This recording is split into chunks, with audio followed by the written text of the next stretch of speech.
Radio रसोइया। वो एक नामचीन ढाबा था। उस ढाबे में शंकर नाम का रसोइया रहा करता था। एक बार शंकर कान में हेडफोन्स लगा के एक हाथ में रेडियो को कंधे पे रख के खाना बनाने में व्यस्त था। तब होटल का मालिक रविंदर आके, अरे शंकर, क्या है ये? खाना बनाते वक्त वो हेडफोन्स और वो रेडियो क्यों लगा के बैठे हो? तो शंकर, सर, म्यूजिक बोले तो मुझे बहुत पसंद है। बिना म्यूजिक के मैं खाना तक नहीं बना सकता सर। कहा तो रविंदर, ठीक है, तेरी मर्जी, मुझे मगर इस पहर खाना लाजवाब होना चाहिए। तो शंकर ठीक है बोल के रेडियो में खाना खजाना प्रोग्राम लगाया। तब रेडियो में अभी 4 चम्मच तेल डाल के बाद में प्याज डालना होगा। कहा। तब शंकर अपने असिस्टेंट्स को, अरे मैं जैसे बोलता हूं ठीक वैसे ही बनाना। तवे पे तेल गर्म होने के बाद प्याज डालना होगा। कहा। वैसे रेडियो के कहे मुताबिक वो अपने असिस्टेंट्स के हाथों खाना बनवाता था। ढाबे में आए सभी लोग सुपर सुपर कहकर खाने लगे। एक बार एक घर के सामने पति, क्यूरी, ये क्या खाना बनाई हो? नमक नहीं, मसाला नहीं और भाजी में तीखा भी नहीं डाला। उस शंकर का भोजन देख कितना स्वादिष्ट बनाता है। आज से तुझे खाना बनाने की कोई जरूरत नहीं है। मैं उस शंकर के ढाबे में खाना जाकर खाऊंगा, कह के चला गया। वैसे उस गांव की सारी औरतें मिलके एक बैठक बनाए। अरे पता नहीं क्यों मेरा पति सुबह के नाश्ते से लेकर रात के खाने तक वही उसी शंकर के ढाबे पर खा रहा है। बोली तो और एक औरत, मैं जितना अच्छा खाना क्यों ना बनाऊं, मेरा पति उस शंकर के खाने की ही तारीफ करता रहता है। बोली। वैसे गांव के सभी औरतें शंकर के ऊपर जलते थे। एक बार शंकर मार्केट में जाते समय एक औरत, क्यों भाई शंकर, सुना है कल तूने भिंडी का फ्राई बनाया है, कैसे बनाता है एक बार मुझे भी बता ना भाई। बोली। अब रेडियो में वो प्रोग्राम तो नहीं आएगी, कुछ ना कुछ बोल के यहां से कट लेना चाहिए, कह के वो, मैं आज पूरा बिजी हूं बहन, मैं कल आपको बताऊंगा, कह के वहां से वो कट लिया। कोई भी औरत कुछ भी पूछने पर कुछ ना कुछ बोल के वहां से कट लेता था। उस दिन रात शंकर, बाप रे, लेडीज फॉलोइंग मतलब इतना भयानक रहेगा, कुछ ना कुछ करना होगा, इन सबको कल कुकिंग शो रखना होगा, सोच के वो अगले दिन, सभी औरतों का यहाँ पे स्वागत है, आओ माँ, आओ बहना, आओ मेरे कुकिंग शो में पार्टिसिपेट करो, खाना कैसे बनाना है पहले वो सीखो। कहा तो एक औरत, आएंगे पर कौन सा खाना तू हमें सिखाएगा? पूछी। तब शंकर, आज ठीक 10:30 बजे मैं बताऊंगा। ठीक 10:30 बजे रेडियो में, आज के कार्यक्रम में हम मोतीचूर हलवा कैसे बनाते हैं वो सीखेंगे। कहा तो शंकर, हाँ, आज हम मोतीचूर हलवा कैसे बनाते हैं वो सीखेंगे। कहा। तब एक औरत दूसरी औरत से, आज रेडियो में भी मोतीचूर हलवा का प्रोग्राम आ रहा है, कहीं वो प्रोग्राम सुन के हमें तू वो तो नहीं बता रहा है? बोली तो और एक औरत, किसे पता, देखते हैं। बोली। वैसे शंकर रेडियो में जैसा आ रहा था ठीक वैसे ही उन्हें सिखाने लगा। तब वो औरत, ये तो बिल्कुल उस रेडियो के प्रोग्राम को नकल मार रहा है। बोली तो और एक औरत, ओहो, तो ये बात है। इतने दिनों से मैं ये सोच रही थी कि ये हेडफोन्स लगा के गाना सुन रहा है, रेडियो में खाना खजाना प्रोग्राम सुन के यहाँ खाना बना रहा है। बोल के शंकर के पास वो औरत जाके, भाई, तमिलनाडु में मेरी एक सहेली फंक्शन कर रही है, 1 लाख तक वे फीस भी देंगे, क्या तुम्हें पसंद है? पूछी तो शंकर, सच में 1 लाख रुपए जरूर करूंगा। कहा तो वो औरत, देखिए, बहुत सोच समझ कर निर्णय लीजिए, वो लोग डॉन फैमिली के हैं, अगर कुछ इधर उधर हुआ तो चमड़ी उधेड़ देंगे। बोली तो शंकर, बहना, जब तक मेरे रेडियो में बैटरी और मेरे सर पे हेडफोन्स लगे हुए हैं ना, मुझे किसी से डरने की कोई बात नहीं है। कहा।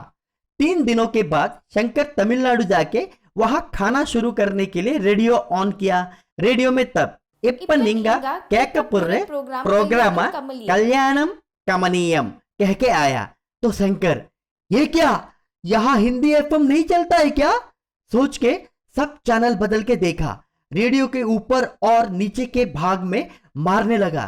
तब शंकर, बाप रे, ऐसे कैसे मैं फंस गया, अभी अगर बात बिगड़ गई तो मेरी हालत क्या होगी, सोच के सर पकड़ लिया। उसके असिस्टेंट सभी आके, साहब अब क्या करना होगा साहब, पूछे तो वो टेंशन को बर्दाश्त ना कर पाकर, शंकर कुछ ना कुछ बना दो, हमेशा मैं ही बोलूं क्या, तुम लोग भी अपना दिमाग का इस्तेमाल करो, कहा।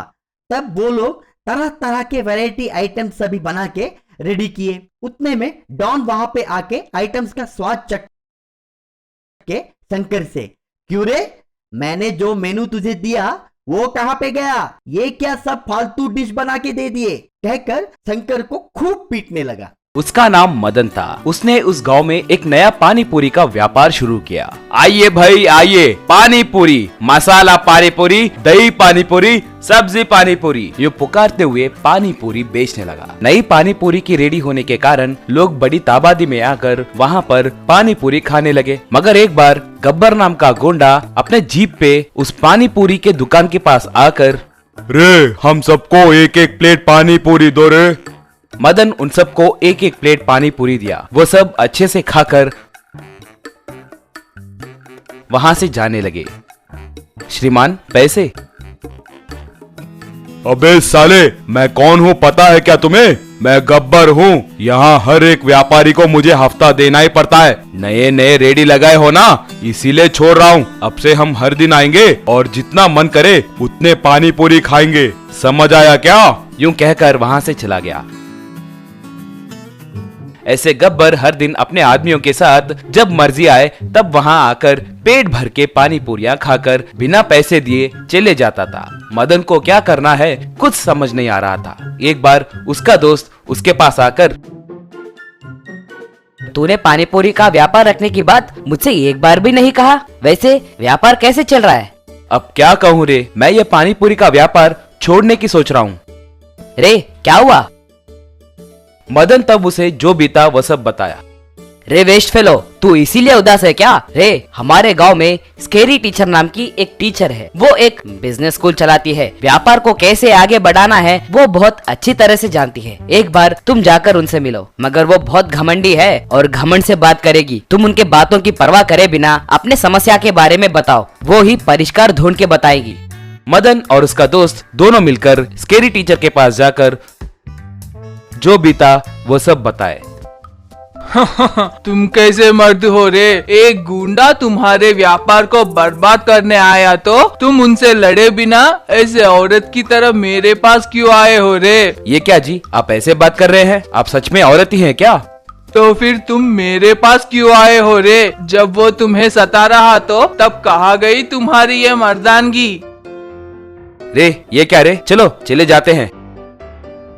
रे मैंने पहले ही कहा था ना कि उनके बातें ऐसे ही रहेंगी। तुम उसके बारे में मत सोचो, थोड़ा धीरज रखो। मदन लाचार होकर, मैडम प्लीज मैडम, सिर्फ आप ही हमारी मदद कर सकते हैं, कहकर उन्हें मनाने लगा। जब मर्द मेरे सामने गिड़गिड़ाते हुए मनाने लगे तो मुझे बहुत मजा आता है रे। ठीक है चलो, मैं मदद करूंगी, कमीने कहेंगे। मगर मदन अपने गुस्से को काबू में रखकर चुप रह गया। स्केरी टीचर तब पानी पूरी के रेडी के पास आकर, आइए रे आइए, पानी पूरी खाइए रे। रे आओ रे आओ, पानी पूरी खाओ रे, कहकर पुकारने लगी।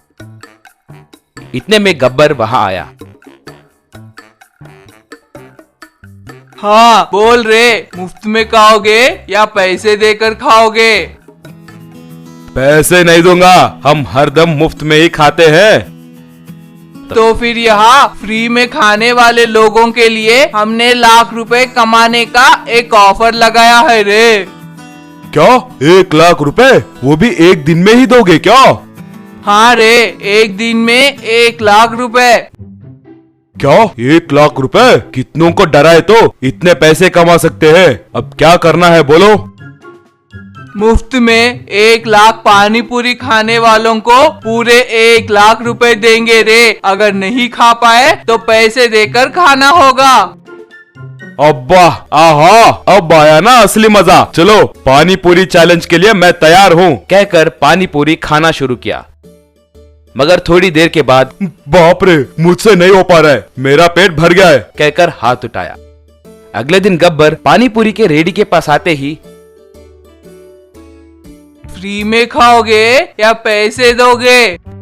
कल का पानी पूरी ही अब तक हजम नहीं हुआ है जी, पैसे देकर ही खाऊंगा। कहकर पैसे देकर खाया।